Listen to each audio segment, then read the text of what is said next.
বিসমিল্লাহির রহমানির রহিম। আসসালামু আলাইকুম। কেমন আছেন সবাই? আশা করছি খুব ভালো আছেন। আমিও ভালো আছি আলহামদুলিল্লাহ। বরাবরের মতো একটি ভিডিও নিয়ে হাজির হয়ে গেলাম আপনাদের মাঝে।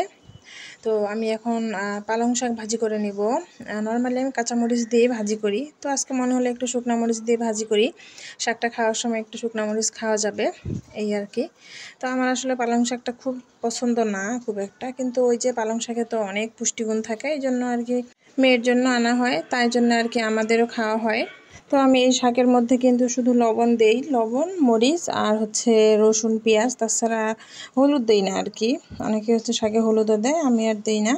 তো আমি শাকটা কিন্তু না ঢেকে ভেজে নিব। আমার শাশুড়ি মা বলেন যে শাক ঢেকে দিলে কালার নষ্ট হয়ে যায়। তো আমি যখন হোস্টেলে ছিলাম তখন তো বুঝতাম না কোনো কিছু, শুধু রান্না করতাম আর খাইতাম, আসলে ওরকম বুঝতাম না, মানে খাইতো হইতো করে এই জন্য আর কি। তো তখন কিন্তু আমি ঢেকে দিতাম। আর ঢেকে দেওয়ার কারণ আছে, হোস্টেলে যেহেতু আমাদের কিচেনটা ছিল বারান্দায়, তো বারান্দায় তো ময়লা টয়লা পড়তে পারে। তবে ঢেকে দিলে কি হইতো, শাকটা কিন্তু আমার ডিসকালার হয়ে যাইতো, তখন মনে হতো যে আমি রান্না করতে পারি না। তো এখন যখন ঢেকে দেই না তখন কিন্তু সুন্দরভাবে শাকটা ভাজা হয়ে যায়। তো কথা বলতে বলতে কিন্তু আমার শাক ভাজিটা হয়ে গেছে, আমি না ঢেকেই সুন্দর করে 10 মিনিটের মতো রান্না করে নিয়েছি, হয়ে গেছে। তো আমি এখানে একটু ডাল রান্না করব, মেয়ের জন্য নর্মালি করা, কিন্তু তারপর ওর বাবা বলে খাবে, তো গরুর মাংসের সাথে খাবে আর কি। আসলে ভিডিওগুলো সব একসাথে, এখানে 3টা রান্নার ভিডিও আছে, নুডলসের ভিডিও আছে, ডালের ভিডিও আছে, শাকের ভিডিও আছে, সবগুলো কিন্তু একসাথে করা না, আলাদা করেই করা। তো আমি হচ্ছে ডালের জন্য পেঁয়াজ রসুন আর হচ্ছে জিরাটা ভালোভাবে ভেজে নিয়ে তারপর পানি দিয়ে দিলাম। এবার ডাল দিয়ে দিয়েছি লবণ আর হলুদের গুঁড়ো। জিরার গুঁড়ো তো দিতেই হবে, জিরা ছাড়া তো আমার চলেই না, আপনারা জানেন। তো সব কিছু দিয়ে ঢেকে আমি হচ্ছে কাঁচামরিচও দিয়ে দিয়েছি, কিন্তু কাঁচামরিচ অল্পই দিয়েছি, মাত্র 2টা কাঁচামরিচ দিয়েছি। মেয়ে যেহেতু খাবে, বেশি ঝাল হলে তো আবার খাবে না। তো এইভাবে কিন্তু আমার ডাল ভুনা খেতে ভালোই লাগে, যে যাই বলুক, আমার কাছে সবচেয়ে এটাই ভালো লাগে। এই যে আমি ভয়েস দিচ্ছি, এখানে অলরেডি 3বারের মতো আমাকে চলে যেতে হয়েছে, মানে এরকম আর কি। একটু ভয়েস দিতে গেলে হয়তো একটু কল আসবে, নয়তো একটু মেয়ে শব্দ করবে। আসলে একটা মেয়ের পক্ষে সংসার সামলে বাচ্চা সামলে কাজ করা অনেক কষ্টকর, ঠিক আছে।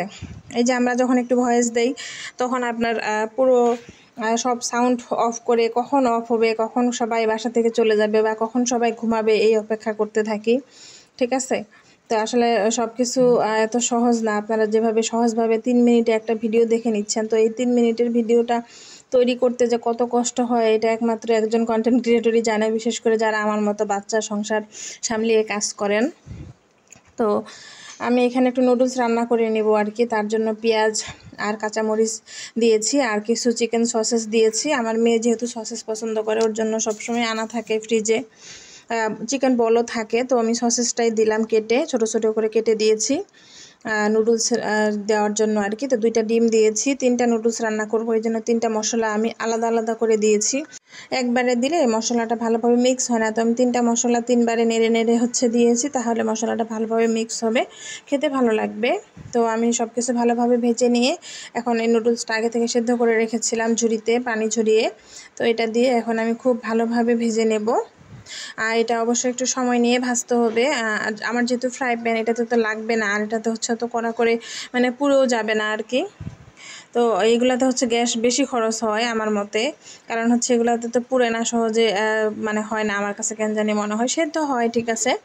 তো ওই কড়াইগুলো, মানে যে কালো কড়াইগুলো আছে যেগুলো আমরা সিলভারের কড়াই কালো বানিয়েছি, ওই কড়াইগুলোতে না রান্না করার মজাই আলাদা, যে যাই বলেন। এগুলাতে একটাই সুবিধা, যে কোনো কিছু লেগে বা পুড়ে যায় না, এটাই। তো যাই হোক, কথা বলতে বলতে কিন্তু আমার হচ্ছে নুডলস রান্নাটাও হয়ে গেছে। খেতে অনেক মজা হয়েছিল। হাজব্যান্ড ও মাঝে মাঝে ওর খেতে মন চায়, তো এটা বিকালের নাস্তা হিসেবে ওকে আমি দিয়েছিলাম, গরম গরম রান্না করে দিয়েছিলাম। ধন্যবাদ।